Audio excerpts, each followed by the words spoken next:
बहन के भाई और भाई के बहनों, स्वागत आप सभी का हमारे चैनल पे। 15 अप्रैल 2025 से जमीन, मकान, प्लॉट, दुकान और सभी तरह के प्रॉपर्टी पर 5 नए नियम सरकार लागू करने जा रही है।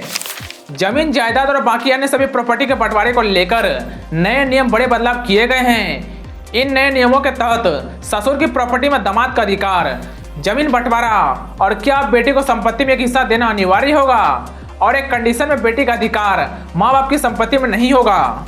तो इन सभी के ऊपर एक बड़ा फैसला सुप्रीम कोर्ट की तरफ से आया है और नए नियम, बड़े फैसले सरकार की तरफ से लिए गए हैं। इसी के साथ माँ बाप द्वारा बच्चे को दिए गए संपत्ति के ऊपर भी नया नियम सरकार की तरफ से लागू किया जाएगा, जिसके तहत अब माँ बाप अपने बच्चे को दी गई संपत्ति को वापस ले सकते हैं। इसी के साथ भाइयों के बीच संपत्ति की लड़ाई जो होती है, इसके तत्व एक नया कानून, नया नियम सरकार की तरफ से आया है, जिसमें कि जमीन बंटवारे को लेकर भाइयों के बीच विवाद को लेकर सरकार ने नया कानून बनाया है। कुल मिलाकर 5 नए नियम सरकार 25 अप्रैल 2025 से लागू करने जा रही है। तो अगर आपके पास किसी भी तरह की संपत्ति, जमीन, मकान, दुकान, प्लॉट या कोई अन्य संपत्ति है, तो समय रहते ही आपको इन सभी नियमों को जान लेना चाहिए। और दोस्तों, चैनल पर नए हो तो वीडियो को लाइक और चैनल को सब्सक्राइब जरूर कर लें और सभी नियमों को जानने के बाद अपनी राय कमेंट बॉक्स में जरूर बताएं। दोस्तों, सबसे पहला नियम, अब अगर बच्चे नहीं करेंगे माता पिता की सेवा तो माँ बाप वापस ले सकते हैं संपत्ति।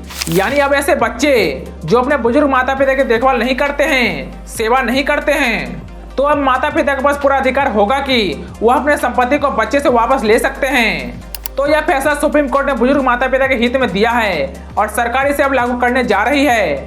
दोस्तों, अब दूसरा नियम, वैसे तो पहले यही माना जाता था कि पिता की प्रॉपर्टी, जमीन, जायदाद में बेटे का हक बताया जाता था, लेकिन अब सरकार इस पर क्या नियम लागू किया है, क्या फैसला सुप्रीम कोर्ट की तरफ से आया है, कोर्ट ने इस मामले में क्या निर्णय दिया है।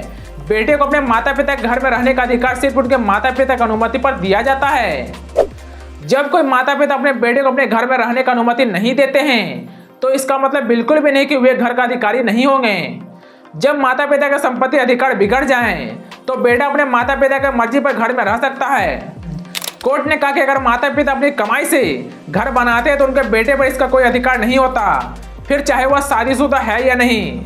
उस घर में कोई भी बेटा तभी रह सकता है जब तक उनके माता पिता उन्हें रहने की अनुमति देते हैं। अब दोस्तों, अगला नियम जो सरकार की तरफ से लागू किया जाएगा वह भाइयों के बीच संपत्ति के बंटवारे को लेकर है।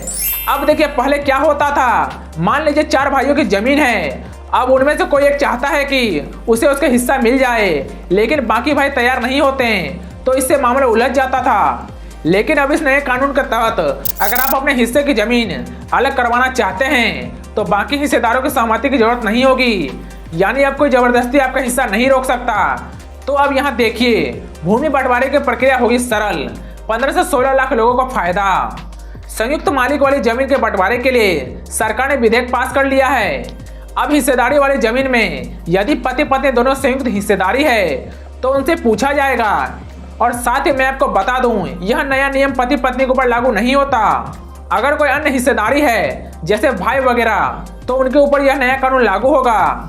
दोस्तों, अब आगे देखिए, वरना यदि अन्य हिस्सेदारी है तो सरकार उनके आवेदन पर बंटवारा तय कर देगी।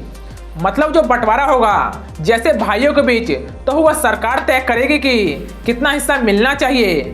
पंचायती राज मंत्री कृष्ण पवार का कहना है कि इससे करीब 15 से 16 लाख लोगों को फायदा होगा। और दोस्तों, एक और नया नियम लागू किया गया है। अब बेटियों का भी समान अधिकार माता पिता की संपत्ति में होगा। इसी के साथ क्या दामाद भी अपने सास ससुर की प्रॉपर्टी में हिस्सेदारी ले सकता है कि नहीं, इसके ऊपर भी एक नया नियम लागू किया गया है। अगर सास ससुर दामाद के नाम से कोई प्रॉपर्टी खरीदते हैं तब तो उस पर दामाद का हक हो सकता है। इसी के साथ एक कंडीशन में बेटी का हक माता पिता की संपत्ति से हटा दिया गया है, जिसमें कि अगर बेटी तलाकशुदा है, इन केस में बेटी का हक माता पिता की संपत्ति में नहीं होता। अब दोस्तों, अगला नियम सरकार द्वारा संपत्ति पर किए गए अधिग्रहण को लेकर बताया है, जिसे पर्याप्त मुआवजा के बिना किसी को जमीन से बेदखल नहीं कर सकते हैं। भूमि अधिग्रहण मामले में सुप्रीम कोर्ट का अहम फैसला यह आया है कि इसमें सरकार अगर किसी की जमीन पर कब्जा करती है तो उसे पूरा मुआवजा उस जमीन के मालिक को देना पड़ेगा। तो यह भी एक अच्छा बड़ा फैसला, नया नियम जारी किया गया है। और दोस्तों, आप हमें कमेंट में जरूर बताएं कि क्या यह फैसला सरकार के जनहित में लिया है। क्या आप इन लिए गए फैसले से संतुष्ट हैं, और वीडियो को अपने परिवारजनों के साथ जरूर शेयर करें ताकि वह भी नए नियमों और महत्वपूर्ण जानकारी को जान सके। दोस्तों आज के लिए बस इतना ही। वीडियो पसंद आया तो वीडियो को लाइक और चैनल को सब्सक्राइब जरूर कर लें। तो चलिए दोस्तों, अब मैं मिलूंगा आपसे अगली वीडियो में, तब तक के लिए जय हिंद।